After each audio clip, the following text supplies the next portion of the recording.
You'll freeze out here, he said, voice barely a whisper against the wind.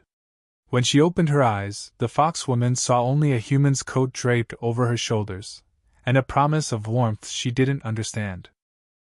What happens when a lonely human on a frozen world gives shelter to a stranded foxwoman? Stay to the end to hear how one act of kindness becomes love, and don't forget to subscribe for more Human Meets Alien stories like this one. The storms on Iron 7 came without warning. 1 hour, the sky was clear and cold; the next, the world was nothing but white. Razor snow hissed against the prefabs and relay towers that dotted the frozen plain, swallowing sound, light, and the faint hum of distant machinery. Thane Ellis had learned to live with the quiet. Out here, silence wasn't loneliness, it was survival. The hum of his generator was the only heartbeat he needed most nights. But when the blizzard rolled in, even that sound was swallowed, leaving only the hollow moan of wind pressing against the windows. He almost didn't hear it at first, the faint, desperate scratching at the edge of the storm. A shape, half collapsed near the boundary lights, barely visible between the gusts. Thane's instincts told him to stay inside. Things that wandered this far out rarely meant good news. But the motion came again, a trembling figure, fur caught in the ice, tail dragging through the snow. He pulled on his coat, braced against the door, and stepped out into the storm. The cold bit like needles through the seams of his gloves. Visibility was barely 5 meters, but he pushed forward, guided by the dim pulse of his perimeter lamp. Then he saw her. A woman, or something like one. Ears tipped with frost, hair tangled with snow, a long red tail limp against the ice. Her skin, where visible, was pale under a dusting of frostbite blue. She lifted her head weakly as he knelt beside her, eyes flickering amber in the stormlight. "Please!" she managed, her voice thin, words half lost to the wind. "Cold." Thane hesitated only a heartbeat before unfastening his coat and wrapping it around her shoulders. She shivered at the sudden warmth, tail twitching weakly as he lifted her into his arms. Her fur was cold as stone, and yet beneath it, faint tremors of life still fought to hold on. "Hang on," he muttered through the wind, turning back toward the cabin. "You're not dying out here."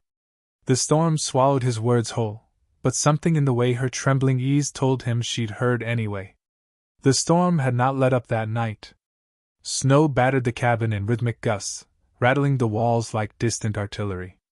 Inside, Thane Ellis crouched near the heater, one hand on the dial, the other steadying the limp, frost-bitten stranger he'd carried in from the blinding white. Her breathing was shallow, too slow at first, then catching in faint, uneven bursts. He peeled the soaked outer layer of his coat from her shoulders and replaced it with a thermal blanket. Steam rose faintly from where the heat met her half-frozen fur. The color of her skin, what little wasn't covered by pale, russet fur, shifted slowly from deathly gray toward warmth. Thane wasn't a medic. He was an engineer. But out here, you learn to be a little of everything: mechanic, carpenter, doctor, and cook, depending on what broke first. He'd patched power conduits and prosthetic joints with the same set of tools. And tonight he found himself patching something else entirely, a life he didn't even understand. He checked her pulse again, pressing his fingers against her wrist where the fur thinned. Faint, but steady. "Still with me," he murmured, half to himself. The cabin was small, 2 rooms, low ceiling, everything powered by a battered thermocore and a makeshift solar array half buried in snow. The walls were lined with scavenged parts from the old frontier stations. A cracked relay dish hung over his workbench, old planetary maps pinned beside it. A photo, creased and faded, sat on a shelf above the heater. He never looked at it for long. The blizzard howled again, shaking loose snow from the roof. He glanced toward the window, where the world outside had vanished in a curtain of swirling white. He couldn't even see the perimeter lights now. If he hadn't gone out when he did, she'd be gone. That thought stuck like frost in his chest. He sat back on the floor, exhaling slowly, letting the heat lamps warm his gloves before pulling them off. Her hands, no paws, rested limply beside her. The fingers were human-shaped but ended with fine, translucent claws. Her ears twitched faintly in her sleep, the tips trembling with the effort of thawing. He leaned forward, studying her face. She was strange. Beautiful in a way he didn't have a word for. Fox-like. Her features narrow, symmetrical, the red gold of her hair fading into fur that ran along the sides of her neck. A long tail curled around her legs, the tip moving now and then as if chasing warmth. He noticed the small metal band around her throat, a translator collar, but damaged.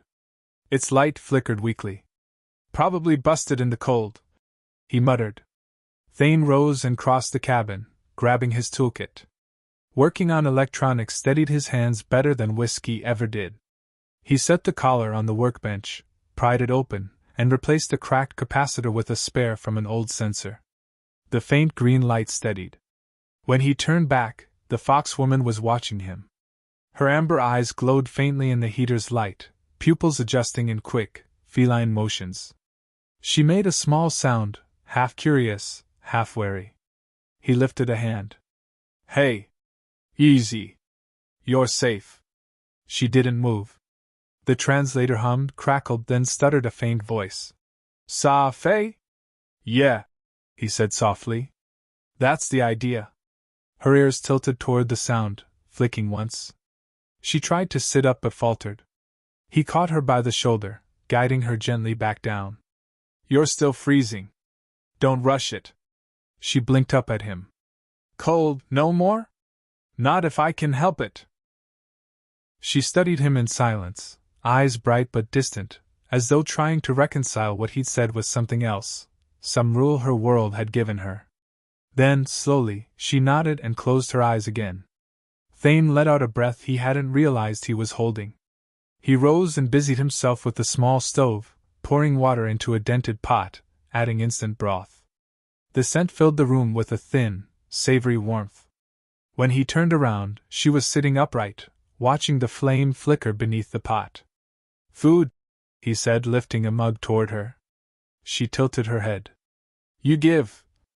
It's soup, he said. You'll feel better. The translator clicked and struggled over the words. Her ears flicked again, tail curling tighter. Finally, she accepted the cup, holding it delicately with both hands. The steam fogged the air between them. She sniffed it, hesitated, then drank. Her eyes widened a little. Warm, she said. Thane smiled faintly. That's the point. They sat in silence for a while, listening to the wind grind against the metal siding. The storm was easing, he could hear the difference, but the isolation pressed in like a second heartbeat. He tried not to stare, but curiosity tugged at him. He'd read about the Vulpinari before, the settlers' old reports from first contact decades ago. A sentient frontier species, lithe and nocturnal, driven into the outer territories after corporate mining stripped their forests bare. Few remained. Most humans thought they were gone. He never expected to find one on his doorstep. What were you doing out there? He asked quietly. She looked up, as if the words had to cross a long bridge of thought before they reached meaning. Walking, she said finally. Then cold. Then nothing. Lucky I found you, he said. She tilted her head. Lucky? Means good chance. Fortune. She considered this, eyes narrowing slightly, then said, I thought humans do not give fortune. Thane frowned. Who told you that? She shrugged, or something like it, a flick of the shoulders, a ripple of fur. Everyone. He chuckled softly, shaking his head. Guess they haven't met me yet. Her ears twitched, the corners of her mouth lifting almost imperceptibly. Then the heater clicked off, and the silence filled in again, thick, heavy, alive. He leaned back in his chair, staring into the firelight. There were still traces of frost along her tail and hair. He'd need to brush the rest of it out tomorrow, check for frostbite, maybe find some antibiotics if she'd stayed out there too long. His mind drifted back to the moment he'd seen her, that faint outline in the snow, the stillness that had looked too final. He could still feel the weight of her in his arms, the cold radiating through the layers of his coat, the fragile sound of her breathing. He hadn't thought, hadn't planned. He just acted. He didn't even know why. Maybe it was the way she'd reached toward the light, As if even half frozen, she still believed someone might come. He wasn't anyone's savior. Never had been. But out there, with the wind trying to bury her, something inside him refused to walk away. Now she was here, alive, drinking soup in his cabin, looking around at the odd bits of metal and wire that made up his world. And for the first time in years, Thane Ellis didn't mind the sound of another heartbeat sharing his silence. Outside, the storm began to fade into stillness, the endless white giving way to the pale glow of Iron Seven's twin moons. Inside, warmth returned slowly, one breath, one flicker of firelight, one unfamiliar presence at a time. Kaylee, though he didn't yet know her name, shifted closer to the heater and murmured a word too soft for the translator to catch. Whatever it was, the tone carried gratitude. Thane set down his mug, leaned his head back, and let exhaustion settle into his bones.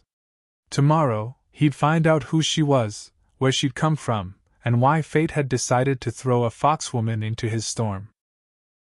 But for tonight, he just kept the fire going. And in the soft light, her amber eyes stayed open a while longer, watching him, studying him, as if she'd found something precious and couldn't yet name it. By morning, the storm had passed. Thane woke to silence, the kind that only comes after days of wind. Snow gleamed in soft ridges outside the window, piled nearly to the sill. The cabin walls groaned under the cold. For a few seconds he wondered if last night had been a dream, but then he heard it, a soft rustle near the heater, the faint sound of claws against wood. The foxwoman was awake.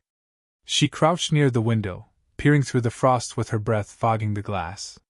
Her tail moved slowly behind her, the tip flicking as if to test the air. When Thane sat up, she turned, startled, then relaxed when she recognized him. "Warm," she said softly, voice filtered through the cracked translator. "Still warm, yeah," he replied, rubbing sleep from his eyes. "Guess that means the heater's still winning." She tilted her head. "Heater?" He pointed toward the corner.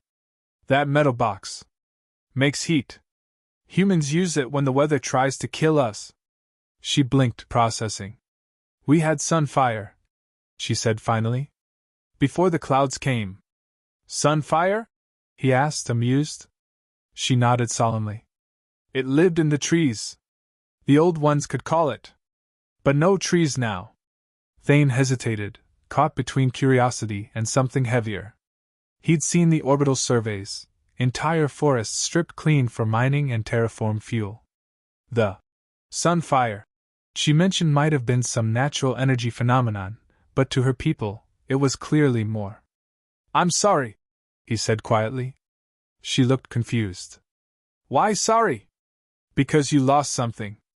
Her ears flattened, then lifted again as if testing the emotion behind his words. She nodded once, slow. "Yes," she said softly. "Lost much." He stood and went to the stove, setting a small pan on the heat plate. "You hungry?" The word didn't translate at first. He mimed eating. Her eyes lit with understanding. "Yes," she said. "Hungry." She sat cross-legged on the floor, watching his every movement as he cooked. The way she followed his hands was almost childlike, focused, fascinated. When he passed her the pan of rehydrated eggs and grain, she accepted it reverently, as if receiving an offering. "Eat," he said.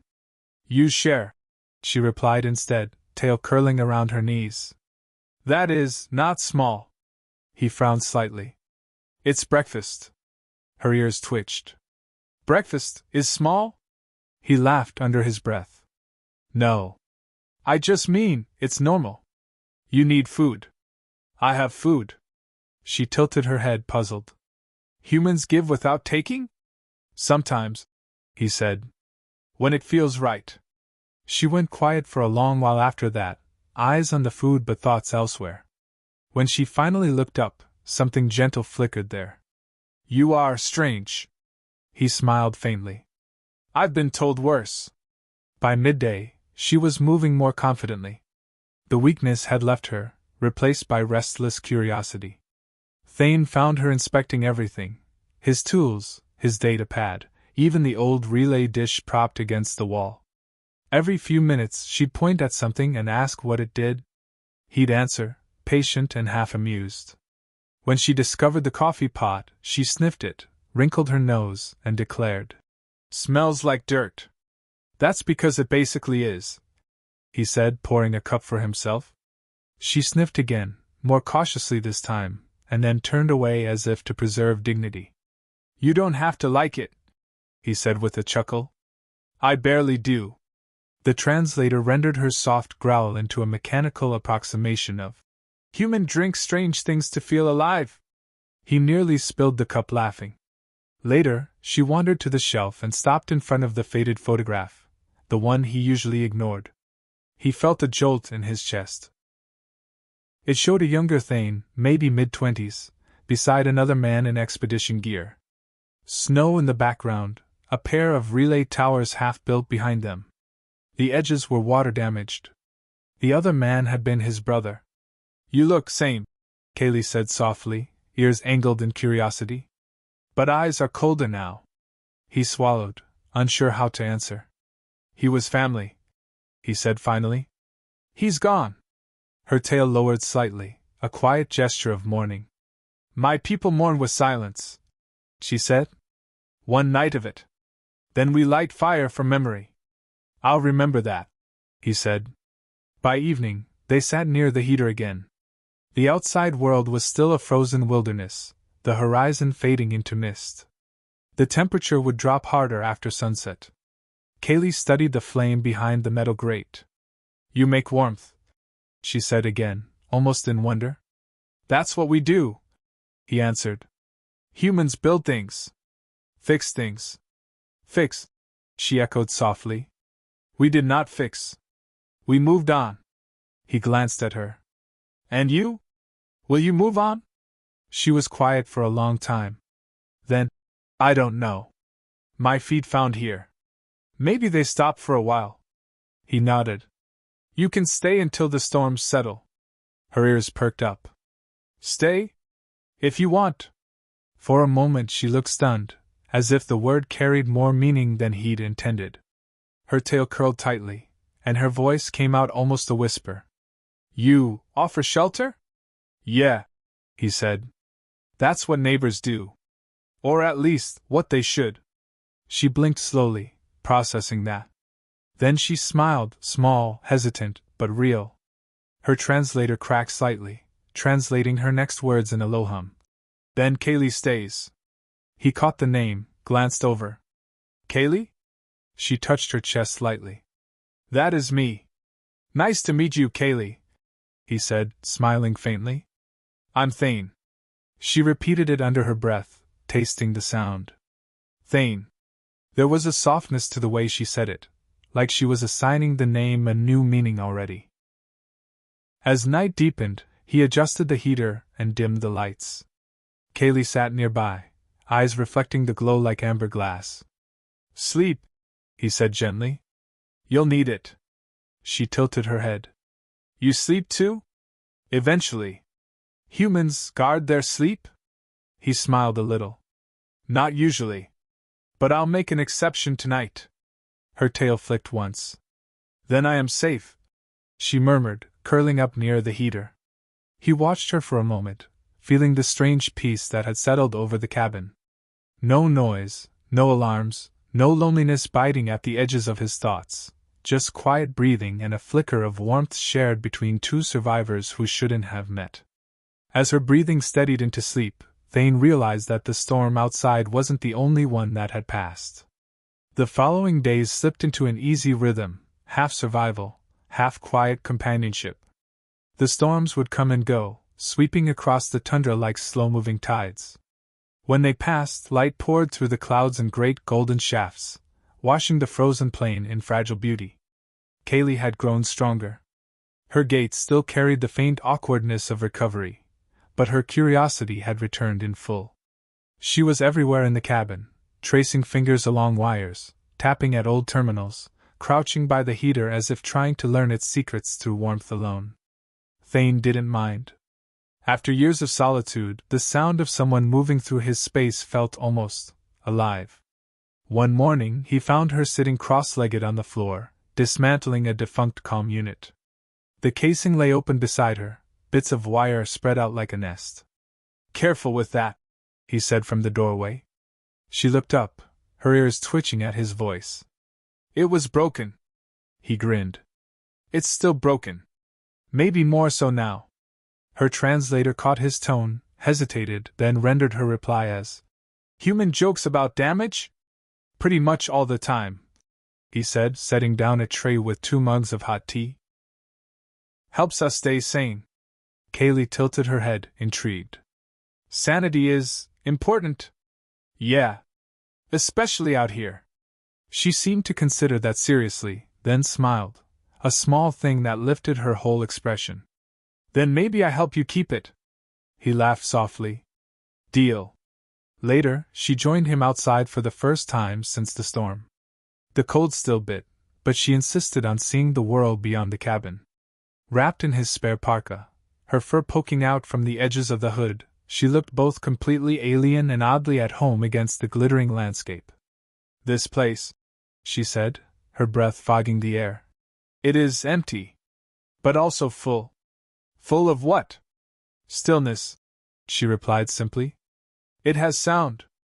Like waiting." Thane smiled faintly. "That's the wind. You'll get used to it." She stepped carefully through the snow, claws making soft crunches. "You live here alone?" He nodded. "Been that way a while." "Why?" He shrugged, the old familiar ache rising in his chest. "Because it's easier not to lose anyone when there's no one left to lose." She stopped walking. Her eyes, golden and bright, studied him for a long, silent moment. "That sounds lonely." He looked out over the horizon. "It was. Until now, maybe."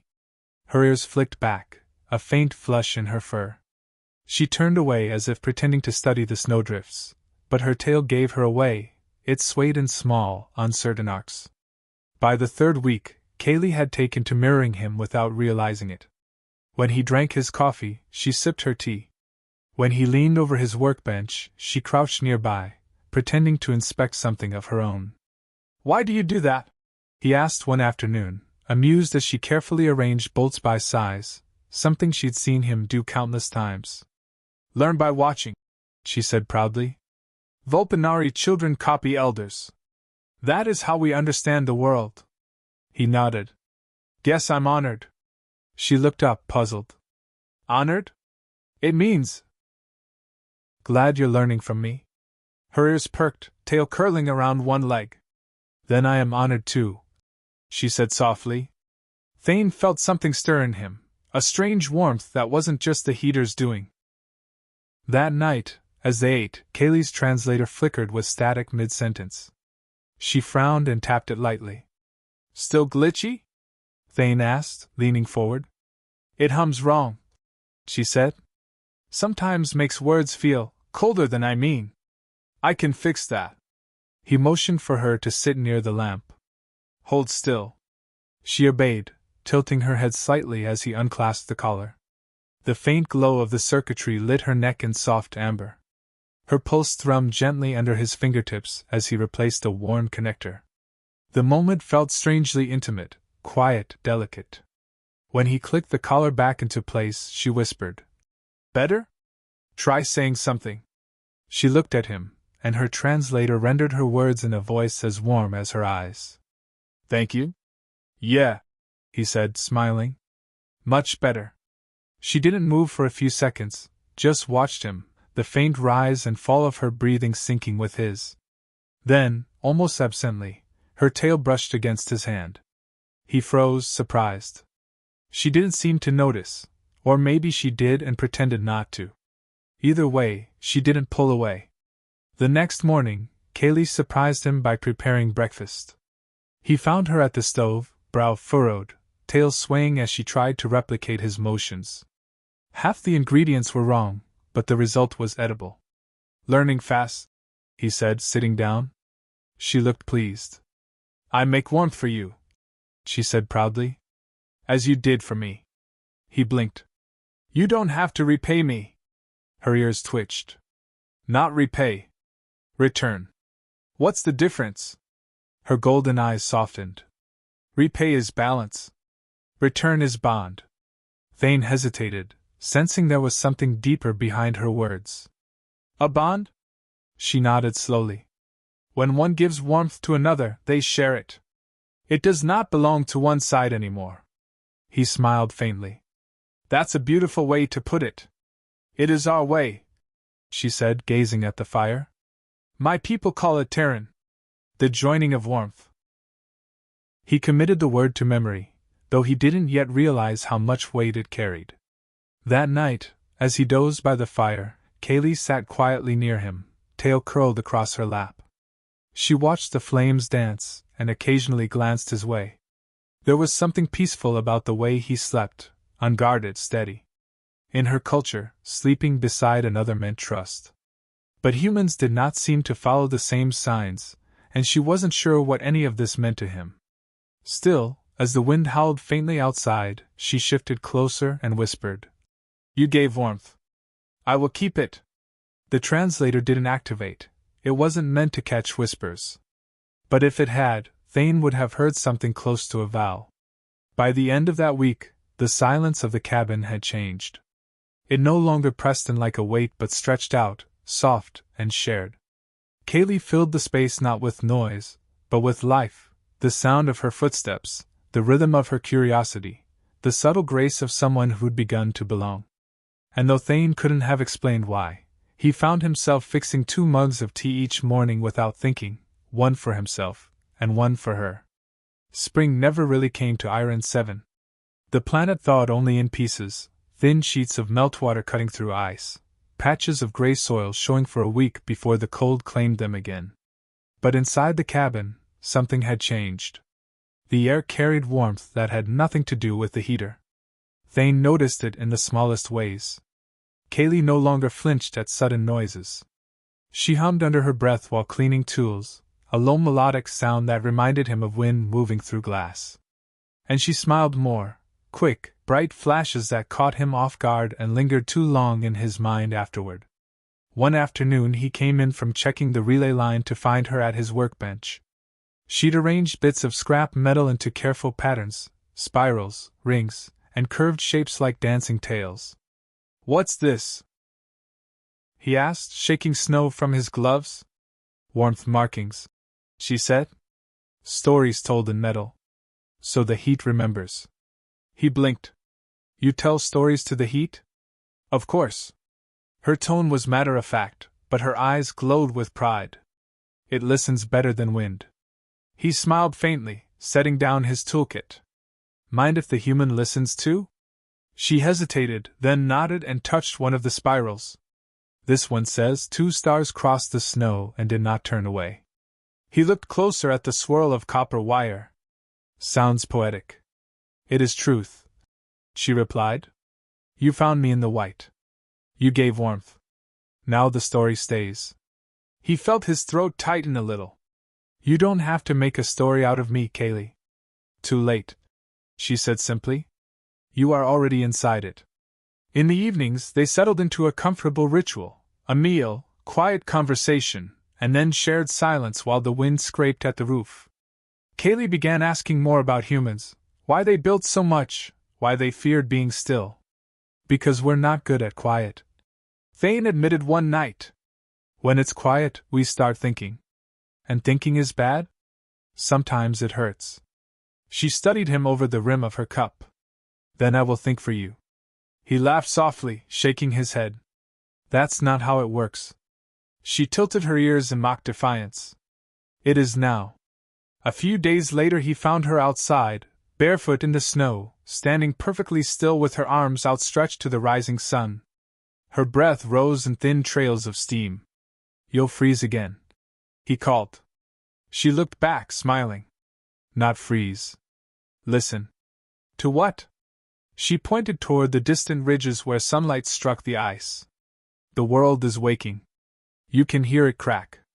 Sure enough, faint pops and groans echoed across the plain as the top layer of ice shifted. He stepped beside her, and for a moment neither spoke. It's beautiful, he said. It is life, she answered. Even when everything sleeps, Something always breathes beneath. She turned to him then, eyes bright with reflected light. That is why warmth matters. It is the breathe beneath cold. He nodded slowly, understanding more than he expected. Guess that's what kept you alive out there. She looked at him for a long moment. No. You did. The words hit harder than he was ready for. He tried to reply, but she'd already stepped away, tail sweeping a trail in the snow like punctuation. Inside, she had begun to rearrange his cabin. Not drastically, just small touches, a folded blanket placed by the door, dried herbs hanging near the vent, little patterns scratched lightly into the wood. When he asked, she explained they were marks of belonging, meant to remind the home who lived inside it. I didn't know homes needed reminding, he said. They forget, she replied seriously. Especially lonely ones. Her words lingered long after she'd gone to sleep. He looked around at the small, patched-together room and realized she was right. The place already looked different. Lived in. Warm. One night, she joined him while he repaired a worn power conduit. Her tail brushed against his arm as she leaned closer. You fix everything, she said softly. Try to. Then who fixes you? He almost laughed, but her expression was too earnest. I'm fine, Kaylee. She studied his face, ears twitching as if weighing the truth. Humans say fine when they mean hurt. He set the tool down, caught off guard.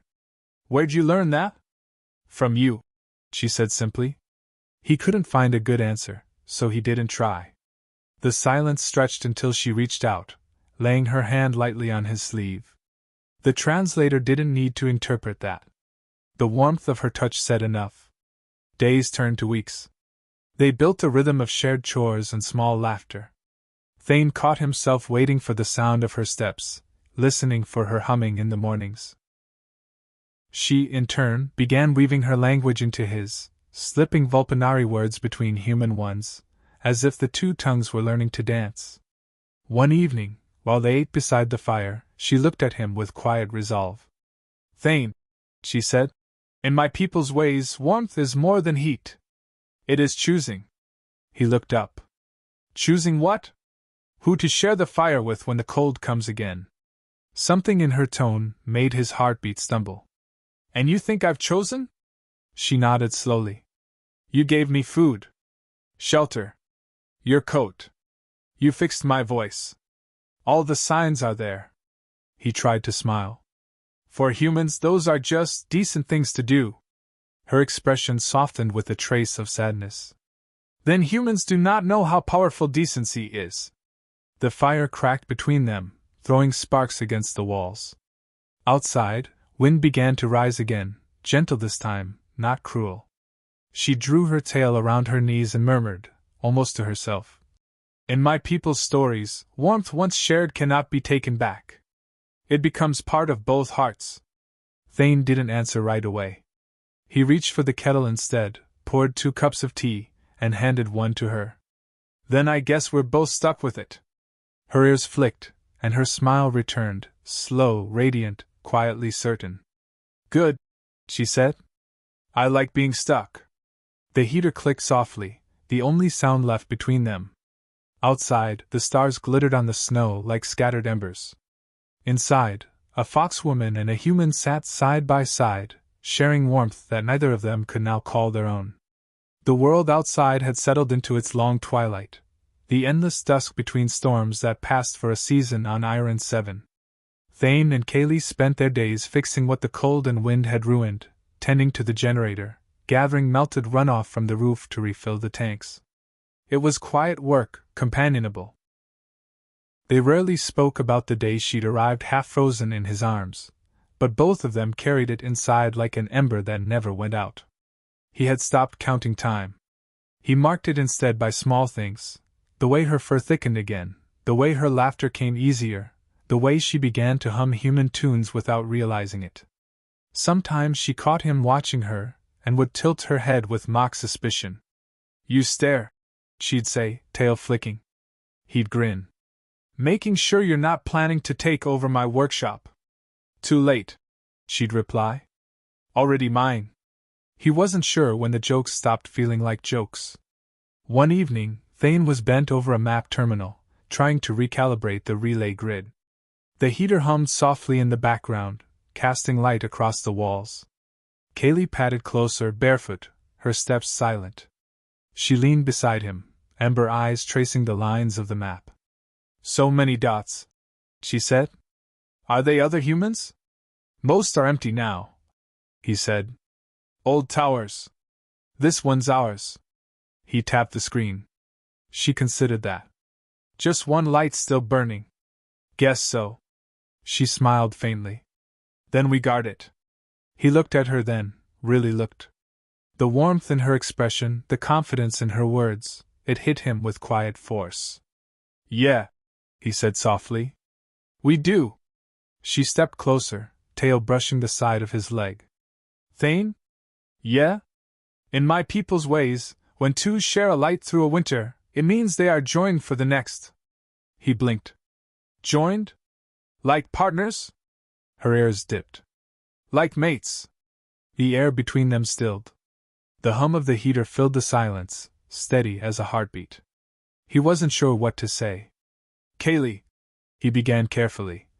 "Humans don't. Our customs are different." "I know." Her voice was quiet but steady. "You say kindness does not bind. But to me it does." He rubbed a hand across his face. "When I helped you, I wasn't asking for anything. I just didn't want you to die. I know that too." She hesitated, eyes searching his. "That is why it matters. You gave warmth without wanting it back. That is the truest kind." He tried to find humor to break the tension, but none came. She took a half step closer, her scent faintly of smoke and winter air. "Do humans ever choose?" she asked softly. "Sometimes," he said. "When they're sure." Her tail brushed his knee, a trembling motion. "I am sure," she whispered. He swallowed hard. "Kaylee." But she didn't press forward. Instead, she turned away, kneeling by the heater, the glow tracing the curve of her tail. "If the meaning frightens you," she said gently, "I will not speak of it again. But you should know that when I say you are my warmth, it is not only because you saved me. It is because I have found home where you are." Thane felt something catch in his chest. He crossed the small room, crouched beside her. "Kaylee, you don't have to make me your home. You have your own life, your people. They are gone," she said simply. "And I am not lost anymore." He met her gaze. Her eyes reflected both the firelight and the stars beyond the window, as if she carried both inside her. He wanted to argue, to protect her from whatever weight she was placing on his shoulders, but the truth was, he didn't want her to leave either. "I don't know what I can give you," he said finally. "Warmth," she answered. "And you already give it." They stayed like that for a while, side by side, saying nothing. The storm outside whispered against the glass, and for the first time in years, Thane realized he wasn't listening for the silence anymore. He was listening for her breathing. Later, after she'd gone to rest, he sat by the window and stared out at the faint glow of the horizon. A question turned in his mind, slow and relentless. When had kindness become something he was afraid to keep? He thought of her words, of warmth as a choice, as belonging, and found no easy answer. The next morning, Kaylee prepared food again. She moved with purpose, tail swaying in rhythm with her motions. When Thane reached for a mug, she stopped him gently and pressed it into his hands herself. "Share," she said. He smiled. "You don't have to keep reminding me." "Not reminder," she said. "Ritual." He drank, watching her over the rim of the cup. There was a quiet certainty in her now, something beyond gratitude. She no longer looked like a stranger he'd rescued. She looked like someone who'd chosen to stay. When their eyes met, either looked away. That night, she sat beside him by the fire. The wind had returned, sighing through the cracks in the walls. "Thane," she said softly, "I asked before what humans choose. May I ask again?" He set down his cup. "You can ask anything." She turned toward him fully, ears low, voice trembling but clear. "Do you choose me?" Not as a guest. Not as debt. As mate. He drew a slow breath, heart hammering. Kaylee, are you sure you understand what that means for me? I know what it means for me, she said. It means I will stay even when storms return. It means your fire is my fire. And it means I will never let the cold take you. Her tail brushed his wrist, light, questioning. He could have pulled away. He didn't. Then maybe, he said quietly. I already have. Her eyes widened, soft and shining. She exhaled a shaky laugh that sounded half like a sob. Then it is done, she whispered. The translator lagged a heartbeat behind, translating in its faint synthetic hum, bond complete. Thane chuckled despite himself. Guess even the collar approves. She smiled, leaning closer until their foreheads touched, her voice a whisper only the fire could hear. Now the warmth belongs to both. Outside, the cold pressed against the walls, but inside, it never reached them. The night after Kaylee spoke her vow, sleep did not come easily to Thane. He lay on the couch beneath the half-lit window, listening to the rhythm of her breathing near the heater. She had curled herself into the blankets he'd given her months ago, tail flicking now and then, a faint hum vibrating in her chest like a creature dreaming of safety. He couldn't shake the sound of her voice, "Do you choose me?" nor the way she'd said it. There had been no demand in her words, no pleading.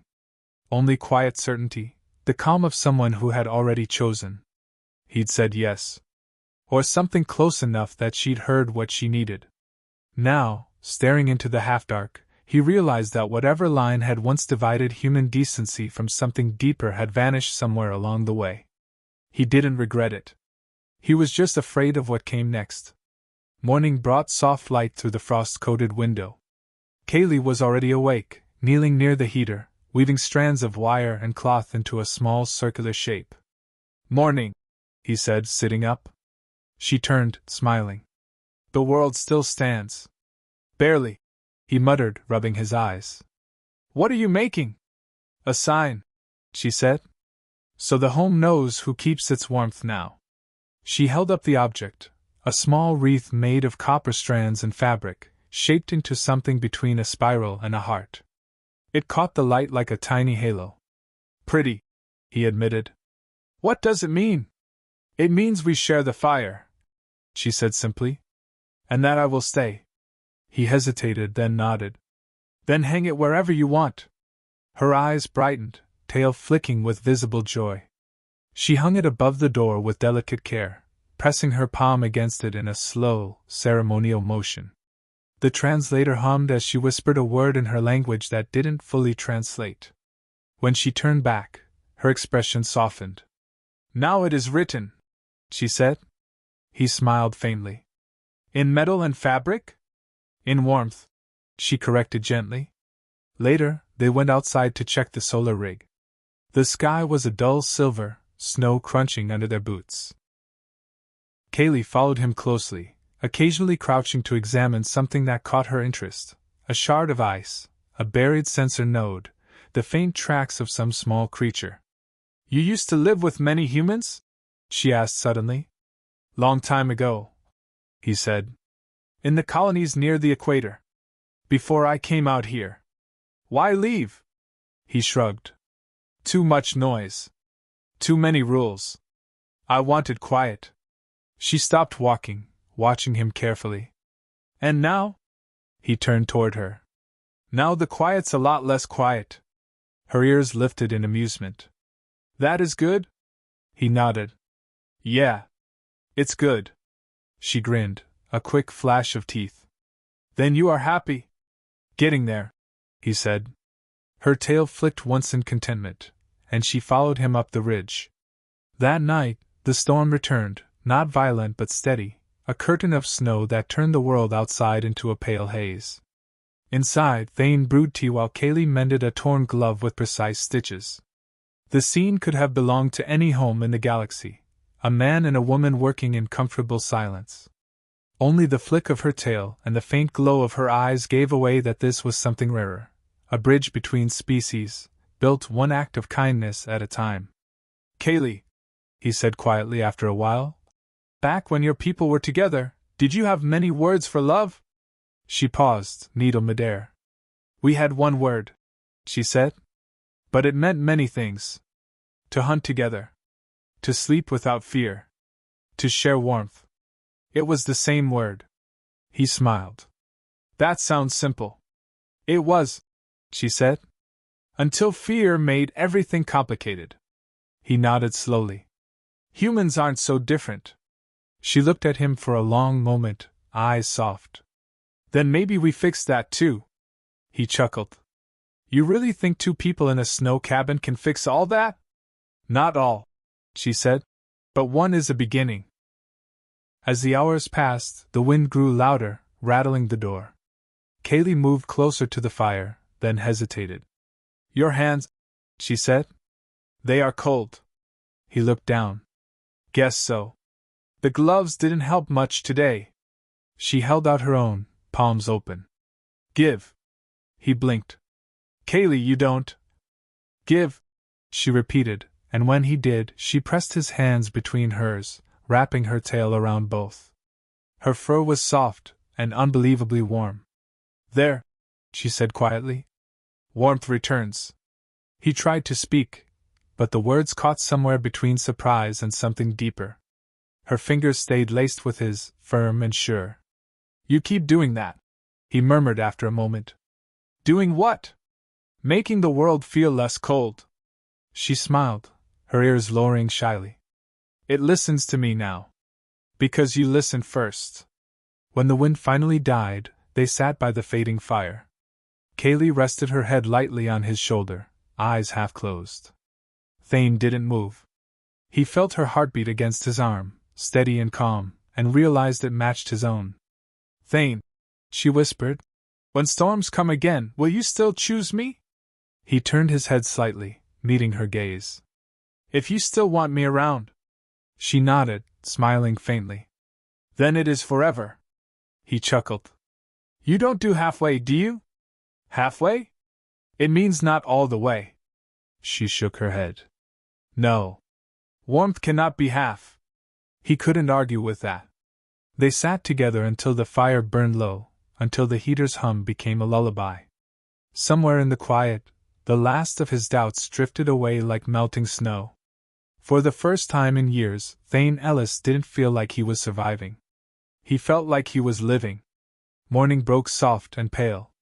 The world outside was blanketed in fresh snow, smooth and untouched, as if the night's storm had erased every scar the land had carried.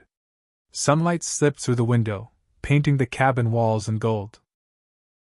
The heater hummed quietly, but most of the warmth came from the two figures sitting together on the floor, sharing silence that didn't need translation. Kaylee stirred first. Her tail brushed against Thane's arm as she straightened, blinking away sleep. The storm is gone, she murmured. It left the world new. Yeah, he said softly. Looks that way every time. Doesn't mean it's changed. She turned to him, ears flicking. It changes enough. We're still here. He smiled faintly at that. Can't argue with results. She rose, crossing to the door. When she pulled it open, a crisp breeze rolled through the cabin. The horizon stretched endlessly, white plains under a sun that looked too small for such a vast sky.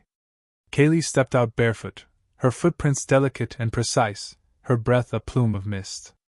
Thane followed, watching as she crouched to trace something in the snow with one claw. He came closer and saw it wasn't a word, but a symbol, two spirals joined at the center. What's that? He asked. She glanced up. Terran mark. The joining of warmth. He crouched beside her, studying the pattern. Like the one above the door? Similar, she said. But this one is for the world to see. It tells the cold we belong. He chuckled. You and your stories. Stories remember, she said, her tone light but certain. They tell the snow who to spare. He wasn't sure he believed that, but something about her faith in it made him want to. They spent the morning working outside, clearing the solar panels and checking the relays. Kaylee was quick and graceful, leaping from one drift to another with ease. Thane found himself watching her more often than he meant to, how the sunlight caught in her red fur, how her laughter echoed in the open air. When she noticed his gaze, she grinned. "You stare again. Can you blame me?" he said. She flicked her tail, feigning offense. "Maybe you should work." "Maybe I am. Humans call staring work now? Depends what we're building." Her laughter carried across the snow. "Then build fast. The wind returns soon." That evening, after the chores and the quiet dinner, Kaylee sat by the fire, weaving more copper spirals. Thane joined her, handing her a strip of cloth from one of his worn jackets.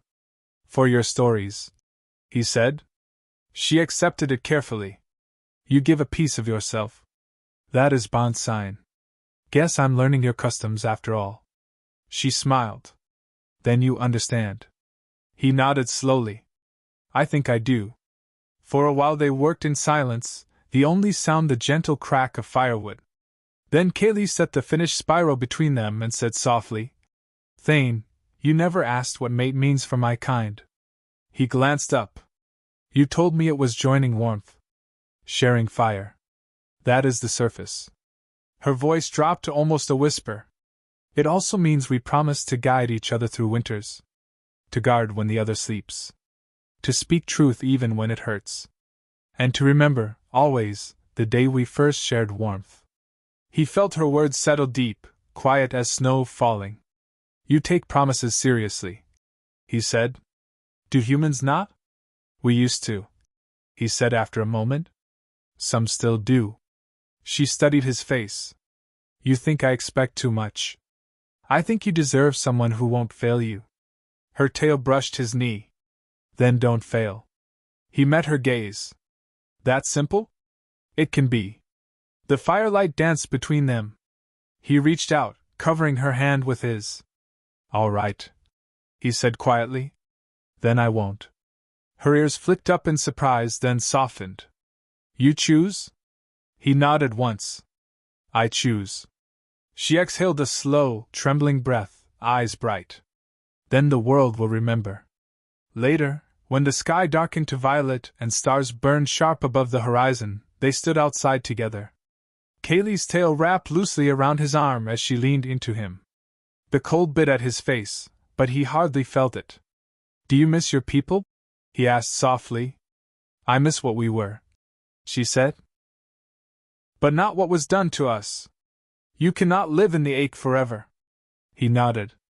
"No, you can't." She looked up at him then, her expression tender. "You gave me more than shelter, Thane. You gave me a reason to stop running." He smiled, small but genuine. "You gave me a reason to stop hiding." Her tail tightened around his arm, gentle but sure. "Then we are even." "I don't think that's how it works." She tilted her head. "How does it work?" He hesitated, searching for the right words. "Maybe it doesn't have to. Maybe we just keep each other warm." Kaylee smiled, a slow, radiant thing that reached her eyes. "Then warmth will never end." They stood together beneath the cold stars, a human and a vulpine woman, the wind whispering around them. The world was still harsh and empty, but where they stood, the snow seemed to soften. Two small lights against an endless winter. The weeks that followed drifted by quietly, measured not by storms but by small, human things, the crackle of the heater, the smell of tea, the sound of laughter where silence used to live. The snows still came and went, but they felt softer now, as though the world itself had learned to be gentle. Kaylee moved through the cabin like she'd always belonged there. Her touch was in everything, the way the blankets were folded, the way she arranged bits of wire and scrap metal into little symbols that gleamed along the shelves. She said they kept the warmth steady, though Thane suspected it was just her way of making the place hers. He didn't mind. The cabin had needed a new language, and she'd given it one. Each morning, they shared a ritual, 1 pot of tea, 2 cups, a few minutes of silence before the day began. She claimed it bound their warmth to the day ahead. He called it breakfast with style. The difference didn't matter. It was their way of saying the world still worked. Sometimes they walked out across the ridges together, leaving twin trails behind them in the snow. Kaylee would stop often to look at the sky, the light, the patterns in the frost. Your world is quiet, she would say. It listens before it answers. He liked that. He liked her way of seeing things.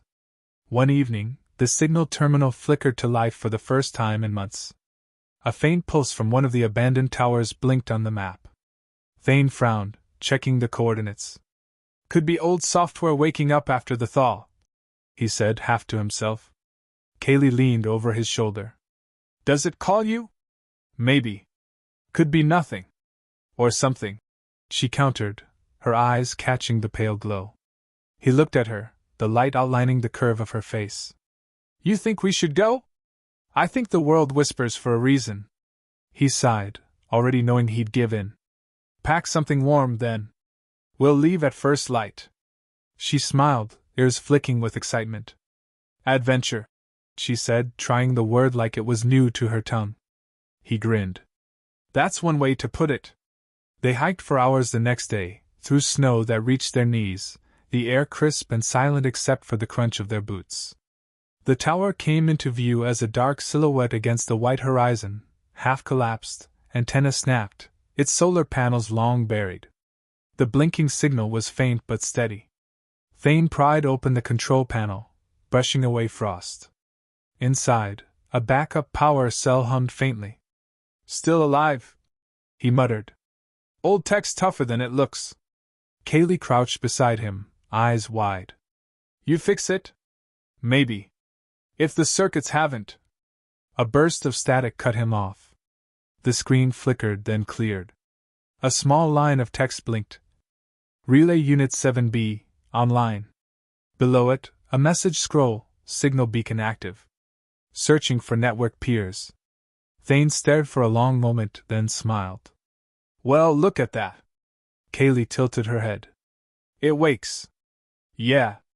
Like the world remembered we're still here. She pressed her hand to the panel, her reflection faint in the glass. Then the sky will hear us now. He nodded, something like pride warming his chest. Yeah. Maybe it will. That night, they camped by the tower.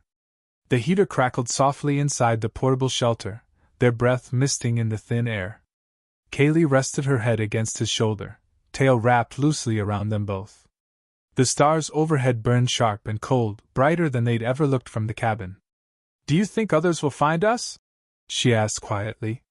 Maybe, he said. Or maybe they'll just know someone's still alive out here. Would that make you happy? He thought about it, then shook his head. This does, he said simply. She smiled, eyes half closed. Then that is enough.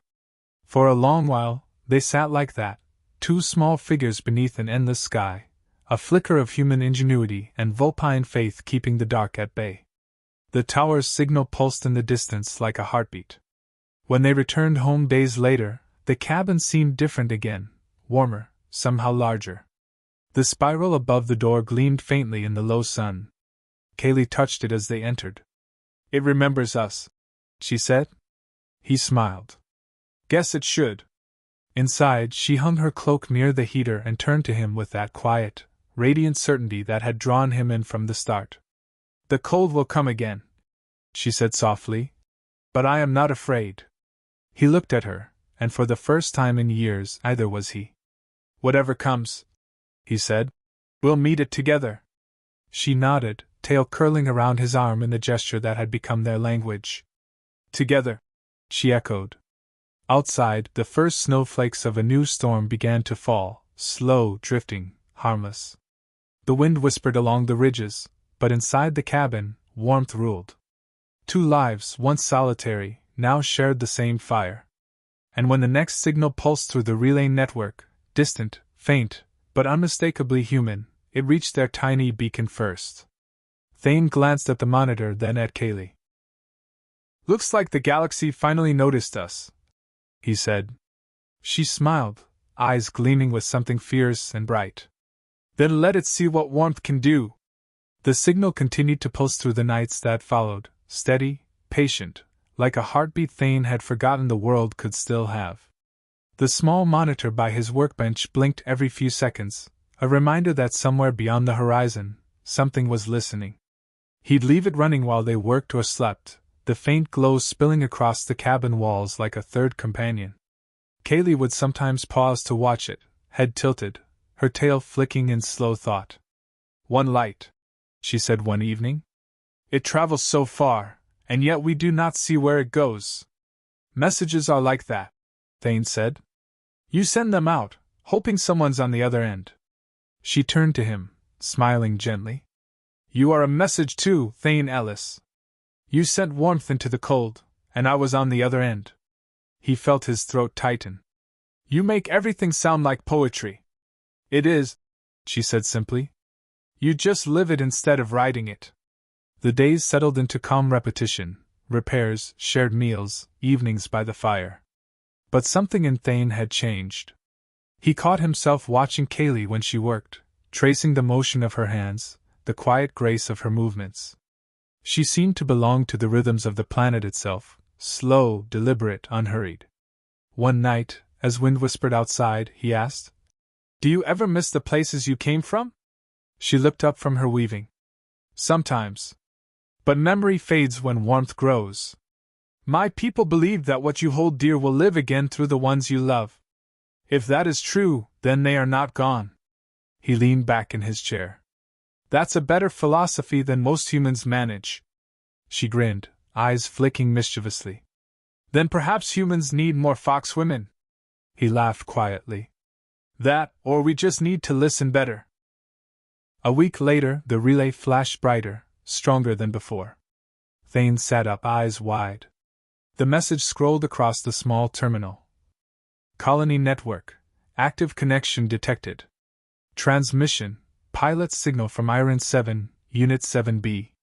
Request coordinates." His heart thudded. "It worked," he breathed. Kaylee crouched beside him. The sky answered. "Yeah," he said, smiling in disbelief. "They'll know this sector isn't dead anymore. Maybe they'll send someone." She hesitated, studying his face. "And if they come?" He paused. The thought carried weight he hadn't considered. "If they come, they'll find us. Maybe they'll want to rebuild the outposts. Maybe they'll want answers about you." Her ears flattened slightly, but she didn't step back. "Would you hide me again?" He reached for her hand, warm beneath his callous palm. "No. I'd tell them the truth, that I found someone worth saving." She smiled then, soft and full. "Then I will not fear them." That night, they stood outside beneath the stars. The auroras shimmered faintly, green and violet across the sky. The air smelled of frost and ozone, sharp but clean. Kaylee leaned against him, her head fitting easily beneath his chin. "The lights are dancing," she whispered. "My people said they were the tails of the ancestors, sweeping away the cold." Thane wrapped an arm around her shoulders. "Then they're doing a good job." She laughed softly, and the sound warmed the space between them. "Do you think they'll send someone soon?" she asked after a while. "Eventually," he said. "Signals take time. But they'll come. And what will you tell them when they ask what kept you alive out here?" He looked down at her, the reflection of aurora light glimmering in her eyes. "That kindness did." Kaylee tilted her head, smiling. "Kindness has teeth, I think." "Yours does," he said. She laughed again, a low, musical sound, and for a long moment the frozen plains didn't feel empty at all. Weeks passed. The network grew stronger. Other towers flickered back online across the horizon. Thane spent his mornings tuning the relays, Kaylee gathering small crystals of ice she claimed, sang, when warmed. Together they turned the cabin into something that felt like both workshop and sanctuary. The world outside remained harsh, but inside there was warmth, laughter, the quiet miracle of two lives woven together. One evening, Kaylee sat by the fire and said softly, "When I was small, I thought the cold would always win. Now I know it only waits for someone to bring the fire." Thane smiled. "Guess we brought plenty." She reached for his hand, lacing her fingers through his. "You gave the first spark." He shook his head. "No. You carried it." She leaned against him, tail curling around his arm, and the translator didn't need to interpret the silence that followed. The next dawn, he woke to her voice calling softly from the doorway. Thane, come see. He joined her, blinking against the light. The horizon burned gold, the first full sunrise since the deep winter. The snow shimmered like glass. Kaylee turned to him, eyes bright.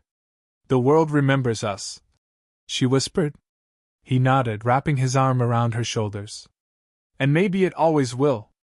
They stood together while the sun rose higher, warming their faces, the wind gentle around them. Behind them, the cabin's beacon blinked steadily, sending its signal into the endless sky, alive. Warmth sustained. Humanity endures. Kaylee looked up at him, tail swaying lazily. You were right, she said. The cold never truly wins. He smiled. Neither does it stop trying. She leaned her head against his chest, the wind tugging at her hair. Then we will keep building fires. Yeah, he said quietly. Together. The sun climbed higher. The beacon pulsed again. And across the silent expanse of Iron 7, warmth lived on. Not in metal or circuitry, but in the hearts of a human who couldn't stop caring and a Vulpine woman who taught him that even the smallest kindness could change an entire world. Thanks for listening to He Only Offered Shelter to a Foxwoman, and She Fell in Love with Him Instead. If you enjoyed this story, tap subscribe and join us for more heartfelt HFY sci-fi tales every week.